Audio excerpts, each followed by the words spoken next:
Sa isang bansang puno ng ingay ng politika at kontrobersya, sino ang nagsasabi ng totoo? Sino ang nasa panig ng bayan? Welcome to Bayang Pinas, ang news channel na hindi takot maglatag ng katotohanan.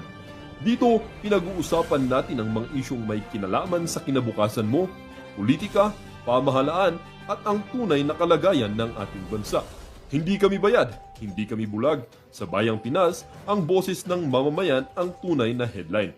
Kaya kung sawang-sawa ka na sa mga baluktot na impormasyon at scripted na kwento, dito ka na. Dito sa Bayang Pinas, tayo ang bantay at boses ng bayan. Kung gusto mong manatiling mulat at informed, don't forget to like, share, and most importantly, subscribe dahil sa panahon ngayon, ang kaalaman ay kapangyarihan. Ito ang Bayang Pinas, balitang totoo, pusong makabayan para sa sambayanang Pilipino. Tara na't alamin ang tunay na balita. Itong si Zaldico, linilinis lang niya ang kanyang pangalan. Ibinubuntun lang lahat ng sisya dito kay Martin Romualdez. Pwede ho natin isipin yun. Kaso hindi ho yun ang suma. Ay, ang dalawa na yan, si Martin Romualdez at itong si Zaldico, hindi ho nila kayang gawin na mag-isa lahat ng kabalintunahang nangyari-yari na to sa administrasyon ni Marcos Jr. Kailangan hong pirmahan ng presidente ang budget para mailabas ang pondo. Tuloy, grabe oh. Na, Marcos Jr., tapos ka na. History repeat itself. Bibigyan ka ng peaceful exit ng sambayan ng Pilipino. Mag-resign ka na. Diba? Anak ng toko na people power yung tatay mo. Ikaw merong nagbabadya dahil ang mga tao galit na. Ipagpipilitan nyo pa rin dalawang mag-asawa, ganon. Hindi tayo nagigikain ng kaguluhan dito. Peaceful rally to. Pero pagka dumami ho ito, ika nga mga kasambay ng Pilipino, nag-uusap-usap, tama na, sobra na, tapos na, wala kang magagawa.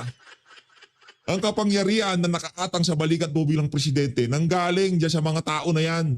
Nanggaling sa mga tao na yan. Pagka naisipan nila na ayaw na nila, dahil bangag ang naiupo nila, wala kang magagawa. Mga pulis, yung wala kayong magagawa. Marami ho tayong naririnig-rinigan. Pero ang setup ho na ngayon mga panahon na to, peaceful rally, walang problema dyan. Peaceful ho tayo. Manatiling mapayapa ang paglalabas ng saloobin dito sa gobyerno na to.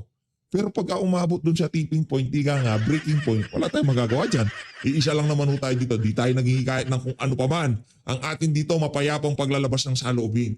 Pero pagka nanguna ang emosyon ng ating mga kababayan, anong magagawa natin dyan? Magnanakaw ang administrasyon ni Marcos Jr. Tuloy. Grabe oh.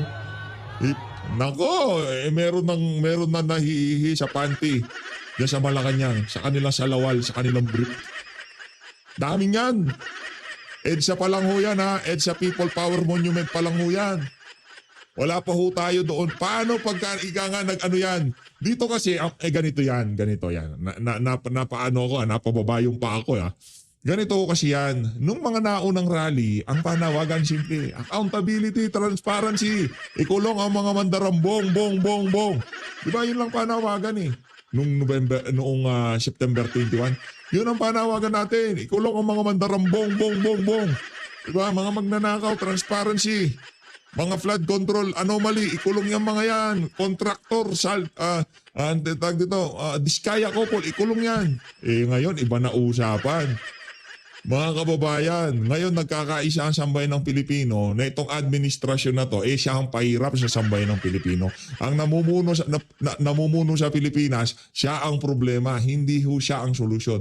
Kung itong presidente na to, ginawa lang ho niya ang kanyang trabaho, hindi ho siya hindi niya kasi pwedeng pakinggan, hindi niya pwedeng hindi pakinggan ang kanyang asawa. Siya ang katabi niya gabi-gabi. Ayan oh. Grabe, ang daming tao niyan. Ano mga pulis, anong gagawin nyo dyan? Punta kayo doon sa gutuhan. Maggoto kayo, magmami kayo, kain kayo doon. Punta kayo doon sa food truck nitong si Manong Chavit. Kain kayo doon, welcome kayo doon, mga pulis. Wala na. Alam nyo, magkaisa. Tapos na. Finish. Ayan mga kababayan. Ito, pambasag sa argumento ng mga Talyanista Ensaymada. AI daw ang video ni Zaldico. Sa totoo lang, ayaw na natin patulan to. Pero dahil nandito na rin lang naman tong si Sir. Sir, Salansanin mo na yan. Sa akin kung AI ba talaga yan, yung video na yan, kasi may nagsasabi na AI daw yung video. Sa totoo lang, mahirap gumawa ng AI video Yan. na tulad ng ganyan. Ibig kong sabihin, ano talaga siya? Tayo ho, ika nga hindi naman sa pag-ano. Ayaw ko kasi laging mag-ipresenta ko sarili ko bilang eksperto eh. Di ba? Libangan ho natin yan. Meron ho tayong, meron tayong experimental channel. Meron ho tayong mga AI automation. Nag-aaral ho tayo niyan. Yung maglalagay ka ng prompt mula doon sa prompt, paggawa noong image, pagsasalita sa automation ba? Hanggang lalabas na yung yung pinaka-finished product. Pinag-aaralan ho natin yan. Kaya nung naririnig natin sinasabi ng mga Talyanista at Ensaymada na ano tong video na to, AI, siguro, yung picture na yan na pinagsalita nila tapos ipinadetect nila doon sa AI detection tool, talagang lalabas AI. Kasi picture lang ni Saldico yun. Pinasalita siya na kaysa inutusan siya ni Duterte na talagang ganito yan. Di ba? Lalabas talaga 100% AI yan. Pero pagka ito ipinadetect mo dun sa mga tool na yan, 100% ho, wala hong madidetect na AI dyan sigurado. Linuloko lang ho nila sarili nila at ang matindi dito, naniniwala sila. Sa totoong video, hindi siya AI generated. Kasi yung mga AI ngayon, especially Tagalog, mahirap pa siyang gumawa ng video na Tagalog na mahaba ang video yung gagawin mo. Correct, Kasi correct. every generation ng AI video, mostly 8 seconds, kuminsan 10 seconds. Correct. May ibang AI na pwede yun 12 seconds. Pero yung Panoorin nyo ho yung mga video ng AI. For example, yung mga pusa na nagluluto. Dito sa scene na to, ang ganda ng kuha niya. Doon sa pangalawang scene, halos parehas na pusa. Halos parehas ha. Every 8 seconds kasi nagbabago yung scene yan eh. Dito sa scene na to, yung pusa nagluluto. Sa kabilang scene, maghihiwa. Sa kabilang scene, kakain. Yung model ng pusa na yon, pinanggalingan ng lahat nun prompt yun Tinype mo kung anong itsura ng pusa, anong movement ng pusa, anong background ng video, lahat doon, i-input mo lahat yon. Ngayon, pagka-generate mo dito, kung yun ang pinili mong video, kasi bibigyan ka ng 5 o 3 sample siguro, o 2 kung maganda-ganda yung plan mo, kukunin mo yung pinakagusto mo. Yung same prompt, ibahin mo lang ng konti, from nagluluto, gawin mong kumakain, 100% itong sinasabi ko sa inyo.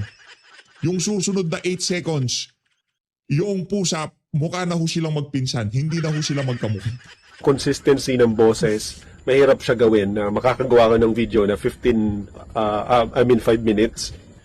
Pangalawa pa is yung pagbuka ng bibig. Makikita mo na mostly kapag ka nagsasalita yung AI, iba talaga ang buka ng bibig. Medyo mahirap gawin yun sa Tagalog kasi nga yung model ng AI hindi naman Tagalog, hindi naman Filipino. Kaya kung picture lang halimbawa na papasalitain mo, Wala naman ho kasing mga utak yung mga Talyanista at Ensaymada. Sir, di ka naman maiintindihan ng mga yan. Nanghihina ng mga utak dyan. Yung tipong alam na nilang kasinungalingan, papaniwalaan pa nila. ng Tagalog, ang buka ng bibig niya is yung parang nagsasalita siya ng English. Pero alam natin yung boses talaga ng isang AI. Kasi kung narinig ka na ng Amerikano o kaya ibang lahi na medyo matagal na dito sa Pilipinas, marunong na magtagalog. Pero alam mo pa rin, maririnig mo pa rin sa boses niya kasi medyo iba yung mga pronunciations ng every Tagalog word. Madali siyang gawin ng AI kung English, pero hindi kasi siya English. Wala pang ganun kagaling na AI na trained for Tagalog na gagawa ng video. Para sa akin, totoong video po yung video na yun. May nagtanong sa akin kung Para dito kay Sir, hindi expert hindi ko siya itinatag as expert. Hindi ko siya pinipresenta bilang expert. Ito base sa ako, personally, gumagawa ho tayo ng mga AI, yung mga cartoons, mga ganon, yung kung pinaglalaruan lang ho natin, no? Hindi ko na inano yun kasi baka naman PH naman talagang lahat naman alam mo PH wala kang di alam lahat naman sinusubukan mo PH ganun ho talaga ano ho tayo marami ho tayong oras ganun ho meron ho tayong mga ginagawang mga eksperimento yun na lang. Kaya nung ating mula sa pagpo-pronounce, sa body language, doon sa shadow. Hindi lang ko kasi yung video, yung ano niyo, yung titignan nyo dyan, kung yung pagkapulido ng video mismo. Kasi pagka AI generated yan, maayos yan. As in talagang pulidong-pulido. Tignan nyo, pati yung mga mukha niyan makikinis. Wala kang makikitang blemishes, ika nga. Yung ngipin, yung buka ng bibig, doon pa lang makikita mo na pagka AI, mapulido, smooth yung galaw ng katawan. Wala ho yung mga ganito, walang ganun. Wala kang makikitang ganun. Laging ganun yung galaw niya, laging smooth, parang refine siya. Yung pagsasalita, di ba, pagka nakikita nyo, yung mga nag-aaway na kapitbahay, yung, gaganon-ganon sila, very smooth yung galaw ng mga transition, very smooth. Hindi ko kagaya nitong kay Zaldico, yung pagharap niya, pagtingin niya, palantik ng dila niya. Makikita nyo naman ho yan. Ako'y naniniwala na ika nga yung mga mata ng ating mga kababayan, tag dito, hindi na basta-basta maluloko nitong mga Talyanista at Ensaymada na to. Rekta na ho tayo dito kay Prof. Malu Tigian. Ako, itong si Prof. Malu, malupit to. Ito sa mga sinusubaybayan kong political analyst. Po, ano po yung mga inaasahan po ninyo? Dahil kumpara po sa mga nakaraan, may September 21 tayong nangyari at maraming mga protesta nangyayari, rally, laban po sa korupsyon. Ano po ang inaasahan po ninyo sa rallying ito? 3 araw na rally ngayon, Prof. Well, ang unang-una dyan, inaasahan ko na ang ating mga kababayan ay lalabas at magsasabi ng kanilang sentimento tungkol dito sa pamahalaan. Pangalawa, siguro klarado na yung accountability aspect kailangang madiinan kasi 110 days na tayo simula ng kampanya ng Mahiya Naman Kayo. Parang tumagal ng 110 days. Hindi nahihiya ang mga kinauukulan, no? Pang-apat, makikita natin 2 venues yan at ang balita ko may mga provincial venues rin na maitatayo. Sana i-allow ng mga uniform personnel ang malayang diskurso ng mga mamamayan kasi karapatan naman natin yan sa saligang batas. Opo, pero ang tanong nga, ramdam ba o affected ba ang Pangulong Bongbong Marcos Jr.? Nakikita ba niya, aware ba siya sa hinaing po ng ating mga kababayan? Noon-noon pa, hanggang ngayon ay talagang tuloy-tuloy po malawakang mga rallies. Kung hindi niya nararamdaman, may problema siya, no? Kung hindi niya nakikita, may problema siya. Katulad nga ng sinabi ng isang leader, hindi pipi, bingi o bulag ang taong bayan. Kung ang liderato ay pipi, bulag at bingi, may problema siya, no? Kasi itong nangyayari, hindi sana aabot sa ganito kung inalaw nila magsalita ng malaya ang mga nagsasalita, di ba? Kung hindi pinigilan, at saka kung hindi dribble. Kasi nakita naman natin sa House of Representatives, sa ICI, sa Senado, yung ginawang forum para mapag-usapan itong mga problema ay parang ginawa lamang parte ng isang malaking script, no? Na ang script ay ang default walang kasalanan ang leader dahil siya nga ang gumawa nito. So from the very start, linunch yung kampanyang yan para lang i-defend yung position niya na wala siyang alam. Mahirap yun panghawakan kasi ikaw ang pinuno, ikaw ang pinakamataas na leader sa ating bansa, no? Para sabihin mong hindi mo alam, para sabihin mong dinidistansya mo ang sarili mo dito, medyo doon nagagalit ang bayan, no? Kasi nakita naman natin na lahat ng signos sa ating ekonomiya ay pababa. ako nagulat doon sa capital formation kasi dati hindi bumababa ang capital formation eh. Yung dollar, yung stock exchange, yung FDI. So kung ganon ang reaksyon ng merkado, issue na ng tiwala at issue na ng confidence. So mahirap namang sabihin hindi niya nararamdaman yon at kitang-kita naman natin kung paano binalot ng barbed wire, ng mga barriers ang Malacanang. So alam nila, nakita natin kaninang madaling araw ang formation ng mga uniformed personnel to defend the palace. Alam mo, hindi ka aabot ng ganon kung maging forthright lang ang Pangulo. Ako nga parati kong sinasabi, address the nation. Tell the nation. Kasi yung mga press con niya, tapos sasabayan ng yung aking BFF na Barker, tapos politika kaagad, hindi yun pagpapaliwanag sa taong bayan na humihingi ng sagot. Di ba? Alam mo ba ito, Ginoong Pangulo? Ano ang ginawa mo, Ginoong Pangulo, nung nalaman mo? Pangatlo, kung alam mo, no? Alam mo kung sino yung mga taong nanggahasa ng ating kabanang bayan. Yung ba iaalaw mo? Doon pa lang sa aspetong yun, medyo nagugulat ako na hindi totoo ang mga sinasabi at palihis ng palihis. Opo. Prof, naalala po ba ninyo yung may panayam si Pangulong Bongbong Marcos Jr. Sa isang Australian journalist, di ba nag-viral po yun? Tungkol po, tapos may binanggit po ang Pangulong Bongbong Marcos Jr. doon na they took everything from us. Hindi ko lang, gusto ko sanang ma-play yun pero hindi kasi sa atin ng video. Pero yung sentence na yun, sinabi, they took everything from us. Sabi yan ng Pangulo.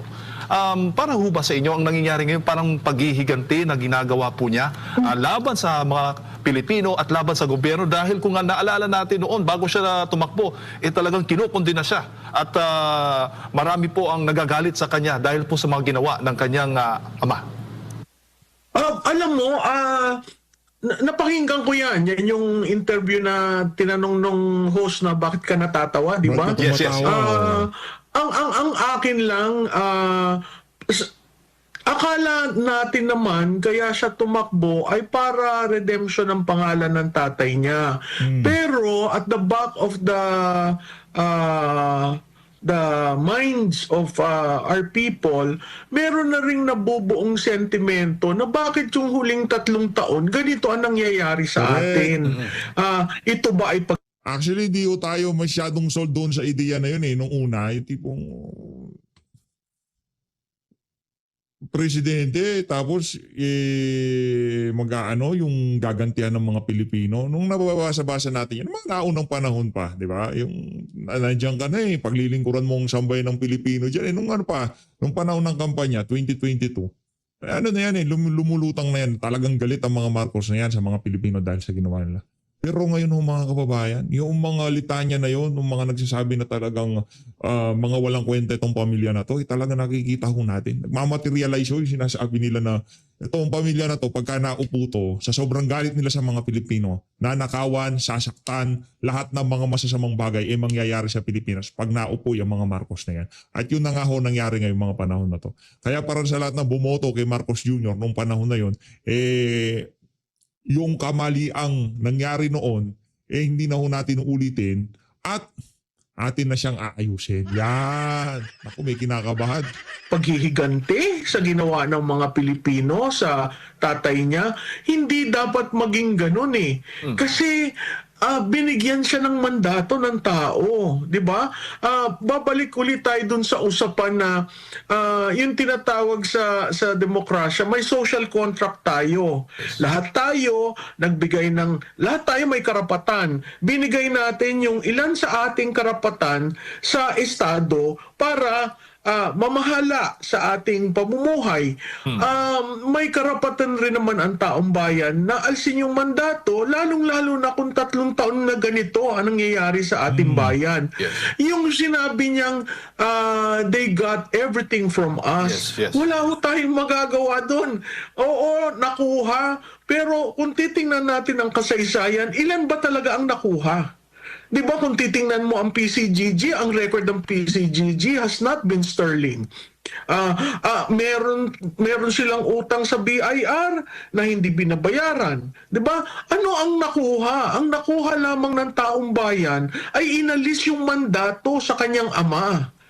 Yun yung EDSA 1. It's the story of the people reclaiming their right over the mandate that they have given to the leader. Ngayon, kung itong 3 taon ay paghihiganti, sana naman hindi nagkaganon. Kasi nanalo siya sa eleksyon. Yes. Diba? Yun eh. Kung hindi nasabi ng maayos ng taong bayan na ikaw ay aming what do you call this? We have forgiven you. Hindi pa ba na enough yung nanalo ka ng 31 million? Hindi ba dapat ilagay niya sa isip niya, napakalaking mandato yun? Okay? Para sa isang tao na 36 years ago ay inalis ng tao, ng mamamayang Pilipino at napunta sa kung saang lugar. Hindi natin kagustuhan na madala siya sa Hawaii. Exactly. Hindi natin yun. May nag-intervene eh. 'Di ba? So, kung ang rason mo kaya ka tumatakbo ay para maghiganti, mali naman 'yon. Pero nakikita natin itong huling 3 taon, parang gano'n ang nangyayari. Bakit mo gagahasain ang kaban ng bayan? 'Di ba? Bakit hindi mo yung realidad na ilagay mo diyan ang 20 billion? Di ba napakalaki yun? O kukuha ako ng 25 billion nakita. Saan mo yan gagamitin? Hindi ba dapat ang panunungkulan ay para sa Pilipino? Hindi para sa bulsa? Po. Yun ang nakakatindig balahibo eh. Kasi parang nawala siya. I mean, Mr. Marcos is a man of history. He knows, he loves history. So bakit ganito ang nangyari sa atin ng 3 taon? Yes po. At siguro ang tanong ng bayan, kakayanin pa ba natin ng another 3 years? Ang sakot ng ekonomiya, hindi. Hindi natin Hindi kakayanin. natin kaya. Bagsak ang ating ekonomiya. O hindi ho natin kakayanin. Pagka nagtagal pa to ng 3 taon, wala na ho talaga. Wala ng Pilipinas na matatawag yung ating susunod na henerasyon. Pagka pinahintulutan pa natin itong si Raulo na to na manatili sa pwesto. Ang atin dito, mag-resign ka na. Anak ng toko, kung nasa tamang kaisipan ka, hindi nangyari itong mga nangyayari ngayong mga panahon na to. Mia, anong aasahan natin sa 4th quarter? Ang ordinaryong tao, kung titingnan mo, hindi masaya ang Pasko. Yes, yes. I mean, pag nakita mo yung mga simbolo ng kulturang Pilipino sa Pasko, oo, may mga nagsasabit ng mga, pero pag pumunta ka sa mga malls, empty. Ang meron yung sa pagkain, doon na lang yung nagsasaya yung salo-salo ang pamilya, pero yung pamimili ng regalo, hindi mo Wala yun na eh. nararamdaman. Sa grocery, Tama, di ba? Pagka ganitong mga panahon, talagang yung mga laruan, naka nakabalot na yan, di ba? Naghahanda na kahit paano, iniipon na yung para sa fruit salad, iniipon na yung para sa pang-leche plan. Pero ngayon hindi. Sa sobrang hirap po ngayon ng buhay, yung mga bagay sana na nakalaan para sa gift giving, doon sa kasiyahan pagka dadating ang panahon ng Kapaskuhan, kinuha ho lahat yun eh. Ilinagay sa maleta at inatid sa Malacanang at dyan sa Forest Park. Di ba? Yung panahon at oras na dapat sana meron kang pambili ng laruan, pambili ng bagong damit. Alam nyo ang nangyari doon? Yun yung mga araw na lubog sa baha, yung opisinang pinagtatrabahuan mo. Lubog sa baha, yung lugar na kinaroroonan mo. Yung mga nawalang araw sa bawat isang Pilipino na dapat sana nagtatrabaho sila na hindi nagawa dahil sa pagiging magnanakaw ng administrasyon na to, yun ang pera sana na dapat ipang-happy-happy natin ngayong Pasko. Di ba? Ganon mo kawalang iya ang administrasyon na to. Groceries, karamihan sa palengke kasi mas mura, no? So makikita mo yung adaptation na ginagawa ng mga Pilipino, ng pamilyang Pilipino, nakakasakit kasi hindi naman ito ang ating kagustuhan. Yes. Ang akala nga, Prof, ng mga kababayan natin, ng pananaw mismo nila na noong 2022 nang maging presidente itong si Pangulong Bongbong Marcos Jr. ay nagsimula yung issue po ng pagnanakaw, pagbawi po sa mga kayamanan daw, ganito. Sa akala ng mga kababayan natin na babawiin yung babawiin yung kanilang pangalan, no? Yung pala babawiin yung kanilang kayamanan. Yun ang pananaw ng ating mga kababayan. Ano po yung inyong reaksyon dyan? Oo, again, ako nalulungkot doon sa nangyaring yun, no? Kasi patuloy na ginagamit ang ahensya ng pamahalaan para manggipit sa negosyante, para manggipit sa kritiko, para manggipit sa lahat na interest na gusto nila. Marami kasing nangyayari na hindi naman natin naisasiwalat sa publiko dahil may takot, no? Dahil nakita mo naman kung paano ginamit ang makinarya ng pamahalaan para gipitin at sikilin ang mga kritiko nito o ang mga negosyante na nagtatanong lamang, ano ba ang nangyari? Bakit tayo nagkaganito? So, again, babalik ulit tayo dun sa sana maging respetuhin niya ang Pilipino at sana maging prangka siya. Kasi lahat naman tayo nandito sa iisang barko. Wala sa atin tatalo yung mga tayo, mga residente. Ang tatalo yung may mga kaya. 'Di ba na may pera, aalis sa bansa, pupunta sa ibang lugar. Samantalang tayo mga ordinaryong Pilipino, na andito tayo for the good times and the bad times. And kailangan nating sagutin ng maayos at hindi natin kailangan patagalin pa dahil kawawa ang bansa. Exactly, Prof. Actually, yan talaga eh. Ang inaasahan kasi, Prof, ng ating mga kababayan, kaya siya binoto, is yung babawiin niya ang pangalan, yung pagkakamali na nagawa ng kanyang ama. Everybody thought that was the reason, yung reason ng pagbawi. Pero tila parang hindi ganun ang linyada. Dahil ang pagbawi ay lumalabas, Prof. Hindi naman tayo humuhusga agad, pero dahil sa nilalabas na pattern ng ating pamahalaan, yung pagbawi sa pera dahil korupsyon na nangyayari sunod-sunod. Ang pinakamasaklap pa nun ay ipinunto siya ng isa sa kanyang mga kasamahan dyan. At isa nga, yes, Prof. Tama ka doon, no? Yung pagbawi ng pera, kasi naging pera lahat eh. Di ba ako ine-expect ko yung day one, sisipagan ko, pakikita ko sa mga kababayan ko, mahal ko kayo, aayusin natin ang bansa natin. Ang dami, pero lahat promiso. Kaya nga na-coin yung word na budol eh. Di ba? Yun ay reaksyon ng tao. Hindi naman humuhusga dahil isa ako doon sa maaga nagsabi, hindi kita nararamdaman. In fairness. At to a certain degree, ngayon nga, ang tawag na tone deaf, di ba? So, yung i-define mo ang administrasyon mo na pera at walang serbisyo. Tingnan na lang natin yung infrastructure. 'Di ba? Hindi naman tayo ang nakaalam na may 5,500 flood control projects completed. Yes. That's right. Siya ang nag-announce, 'di ba? Pero alam mo ang kagandahan dito sa inyong dalawa, no?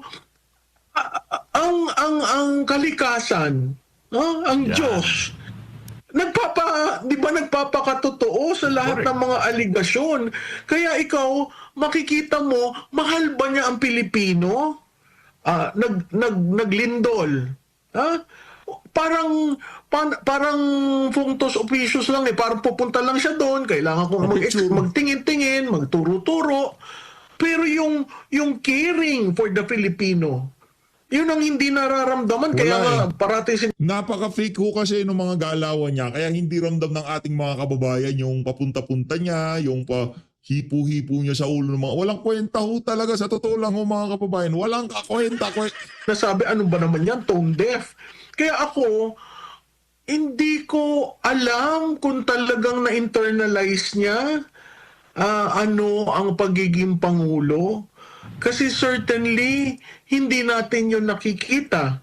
At ito ay ehemplo na yung GAA 2025, hindi pa nga nagro-rule ang Supreme Court. Kita natin nagbe-breakdown na dahil dito sa sinabi ni dating Congressman Saldico. Yun naman ay kasamahan nila. Hindi ko maintindihan bakit ngayon ang explanation DDS daw si Saldico. Yun naman pwede nilang pabalikin. Kaya nga ang call natin noon, kansilin ang passport na makabalik. Hindi nila ginawa yun.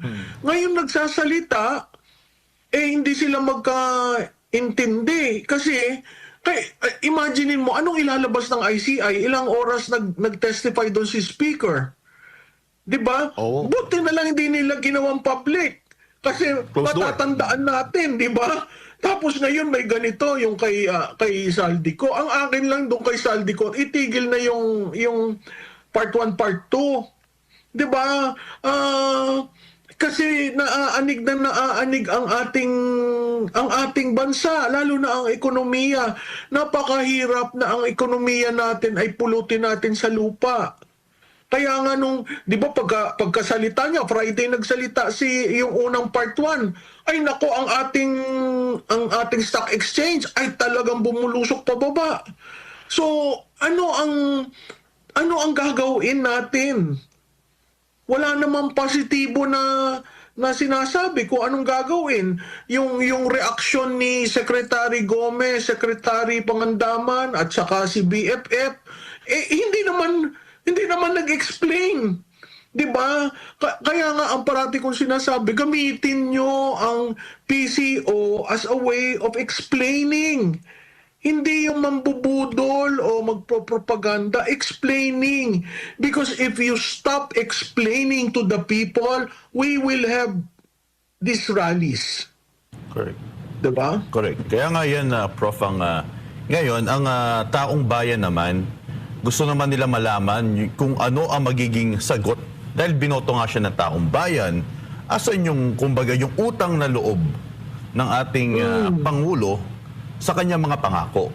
Dahil naghihintay lahat Like for example, sa SMNI, diba, kung ating babalikan, Prof, tayo nagsagawa ng continuous rally para suportahan ng ating Pangulo sa sunod-sunod na mga rallies niya.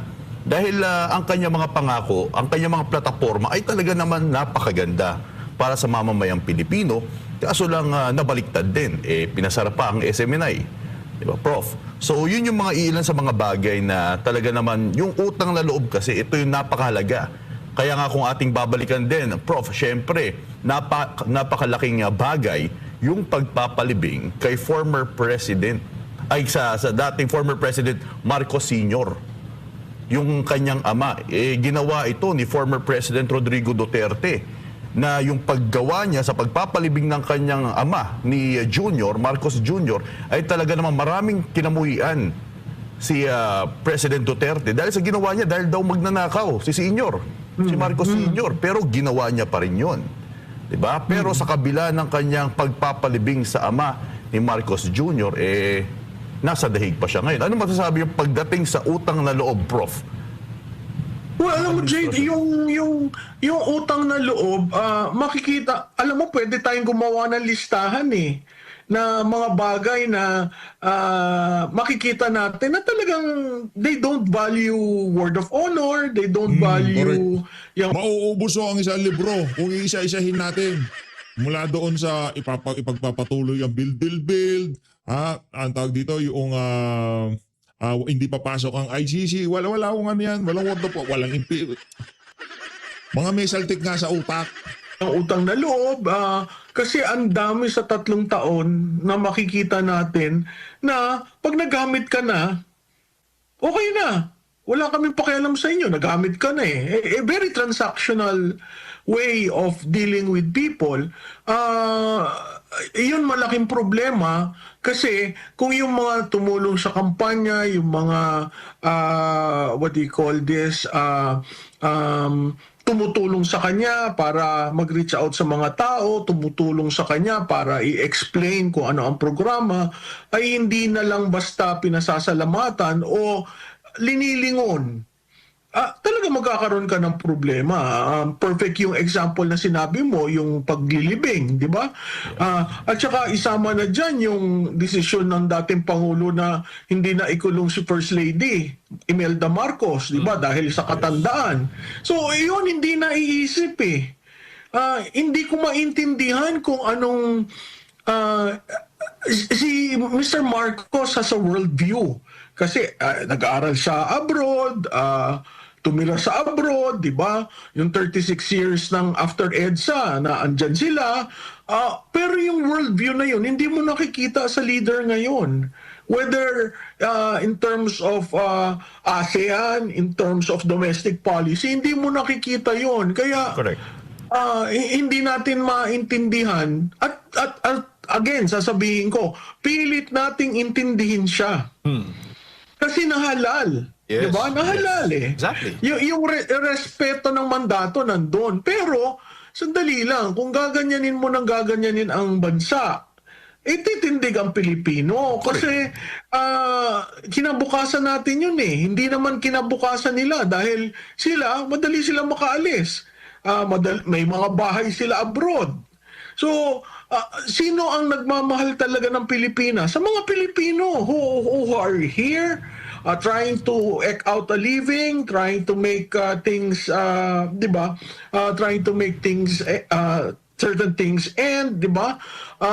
Yung mga OFW, malaking bagay yun sa atin dahil tuwi na lamang may sakuna ang ating bansa, whether political, economic, nag-float tayo dahil sa remittances nila. Ngayon kung, di ba, nagko-call sila for non-remittance, ang epekto nun sa bansa. So kung, again, kung mahal mo ang bansa, magsalita ka. Kung mahal mo ang bansa, abay, i-release mo lahat yung mga documents na nagpo-prove. Mag-order ka. Medyo naglalag lang ho yung Sasabihin niya, hindi, Pero ibang tuloy-tuloy branch yan, yun. tuloy-tuloy. Paano ibang branch? Sa Pilipinas, nakita naman natin yung dynastic rule, di ba? Magkaka-kawing-kawing. Ay, andalin mo namang tawagin ng LEDA at sabihin na I want all these documents on the GAA 2025 release.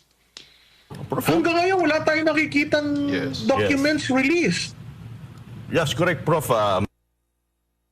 Tuloy-tuloy ho yan mga kababayan. Ano yun lang natin. Antabayan Mabanggit ko natin. lang, makikita natin sa video, no? Naalala ko tuloy yung kasagsagan ng siege doon na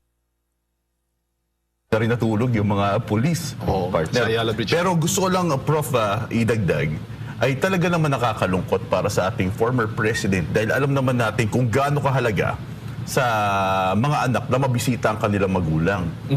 Unang beses na mangyari kay former president dahil lagi siyang nangangako sa kanyang magulang na sa tuwing birthday ng kanyang November 1. November 1. O sa araw ng kaarawan ng ating mga minamahal sa buhay, araw ng patay, partner, ay walang minte si former president na bisitahin ng kanyang magulang. First time nangyari ngayon, Prof. Dahil pinakulong. Yun nga, pinakulong si PRD. Wala talagang Utang na loob. Utang na loob. Pinapakita, Prof. Yun ang pinapakita nito. Ngayon,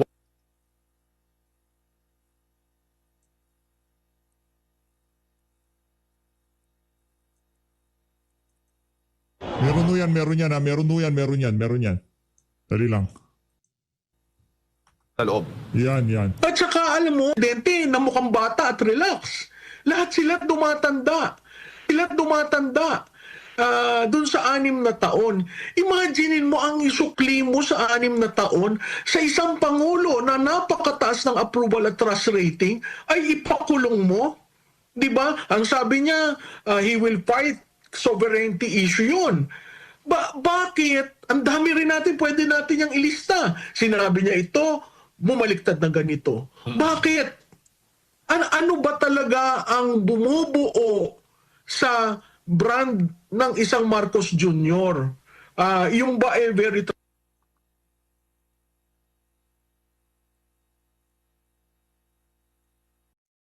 yung certainly in the past 3 years, hindi nagkagulo tayo, hindi dahil sa kung sino, dahil sa pamumuno niya. So yung kay Presidente Duterte, imaginin mo sa kultura ng Pilipino, 'di ba?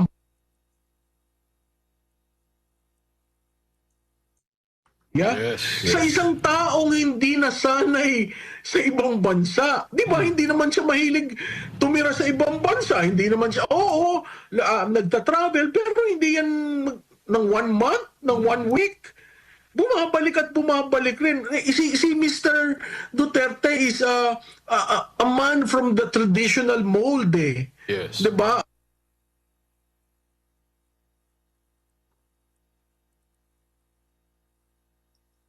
Si Mr. Duterte is a man from the traditional mold eh. Yes. 'Di ba? Kaya nga sabi ko, ano ba yan? Humihingi pa ng ng tuyo.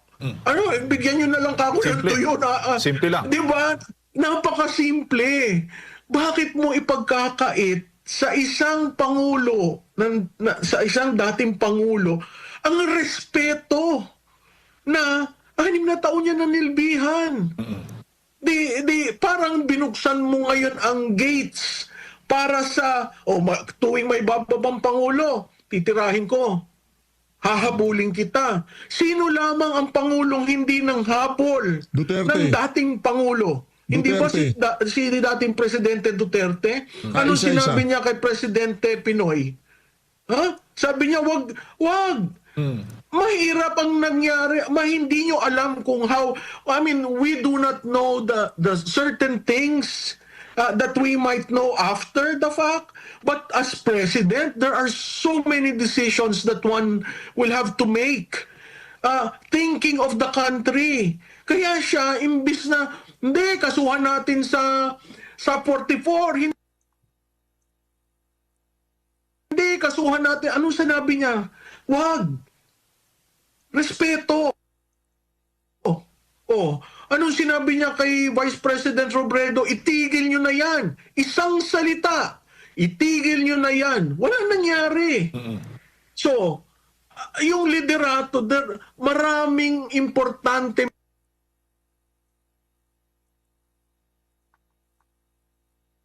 bagay. Pag nagsalita ang liderato, susunod. Yes. Yung tinatawag. Ganon yung naging trend. Oo. At saka, alam mo, ang nakakapikon dyan, yan si Secretary John Vic Remulla, ha? Yung pagkasabi na ang mga destabilizers, ikukulong. Sandali lang, bumalik ka uli, Secretary Remulla, sa social contract. May karapatan ang taong bayan, alisin ang mandato. Karapatan natin yan. Karapatan namin yan mag-alis ng mandato. Yan. Kasi kami ang nagbigay ng mandato. John Wick, makinig ha, makinig. Yung social contract, pakinggan mo. Alam mo, Ngayon, yung mandato is equivalent to legitimacy. Kung hindi mo naman ginagawa ang katungkulan mo, hindi porke nasa pader kayo, kayo ang may kapangyarihan. Exactly. Dahil sa dulo, ang taong bayan ang may kapangyarihan. That's right. Yes. At isa pa, Prof, 2022 pa, nagpasimula hanggang 2024. Trilyon piso na po ang nawala sa kaba ng ating bayan. Nanakaw po. Kaya ganitong alam galing mo, ng Pilipino. Hindi ko nga maintindihan. Sabi ko, trilyon ang nawala. Yung nakikita natin yung mga bundles ng 1,000. Di ba parang, at saka yung mga maleta, at saka kung paano ginawa. Sabi ko, hindi ba may mali na yon? Bakit mo gugustuhin ng limpak-limpak na salapi? Para saan? Hindi ba ganit na yon? Mo gugustuhin ng limpak-limpak na salapi. Para saan? Katakawan na Hindi eh. ba No? ganit na yon? Ganit na, greed. Nabubuhay ka sa ganon? Parang hindi naman yata masayang tao yung ganon. Nasa iyo lahat ang kapangyarihan, nasa iyo lahat ang pera, pero hindi ka mahal ng tao. So ito yung nagpapatunay, Mahirap yun. Prof, na babawiin talaga yung nawalang kayamanan sa kanila. Pero oo, di ba? Yung 1 trillion, una. Pangalawa, ang pagkuha ng Marcos wealth. Di ba? Bakit ba siya pinatawag ni President Trump? Hindi naman tungkol sa trade yun eh. Oh. So again, babalik tayo at babalik dun sa kailangan mong kunin. Dahil, bakit? Alam mo kung pinagsilbihan lang ang Pilipino ng 3 taon, mamahalin siya.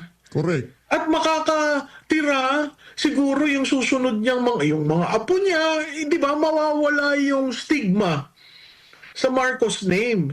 Pero tayo, we're the laughing stock of foreign countries. Di ba noong unang nahalal yan, ang sabi, my God, why are you electing the son? O the dictator. Di ba? Oo, ang dami sa ating, ang mga report ng mga international media, the son of the Kinukundina. dictators. Oo. Tapos, yung mga iba kong kaibigan, how could you?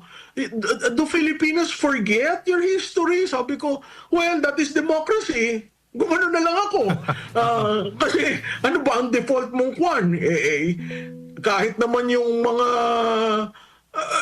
kumbaga, mapagpatawad ang Pilipino eh. Correct. Tsaka isa pang medyo hindi magandang trait, minsan madaling makalimot. At kita mo ang nangyari ng pagpasok ng isang Marcos, ha? Hati-hati tayo, kahit sa politika. Wala na yung civility na si Malu, makaganyan. Hindi. Ibabash ka ng ibabash, babastusin ka ng babastusin dahil, di ba, bawat isa sa atin, may right tayong pumili kung sino ang ating nagugustuhan, napupusuan. Yes. Bakit mo i-crucify yung taong yun, di ba? So dapat maging acceptable tayo, open tayo, pero walang bastusan, di ba? We have to be civil, we have to be kind to each other. Exactly. Kasi at the end of the day, the politicians will be there, they will go, but tayo yung maiiwanan. Paano natin naayusin ang bansa natin? Akala ko nga pwede na tayong magretiro. Kayo, mga bata pa kayo. Yung generation ko, sabi ko, pwede na kami mag-retire. Kaso, di ba? Kailangan po namin kayo. Di ba? Hindi sa ganun eh. Paano ka magre-retire knowing na Ganito nangyari. yung bansa mo ganito? Oo. Yes. Di ba? Totoo And po. alarming. He knows economics. Opo. All the signs are there. Ayoko ang Pilipinas maging failed state. Exactly. Okay? Kasi pag failed state tayo, nakita mo naman ang galaw ng Vietnam, ang galaw ng Cambodia. Ano na lang tayo, Sri Lanka? Grabe. Di ba? Opo.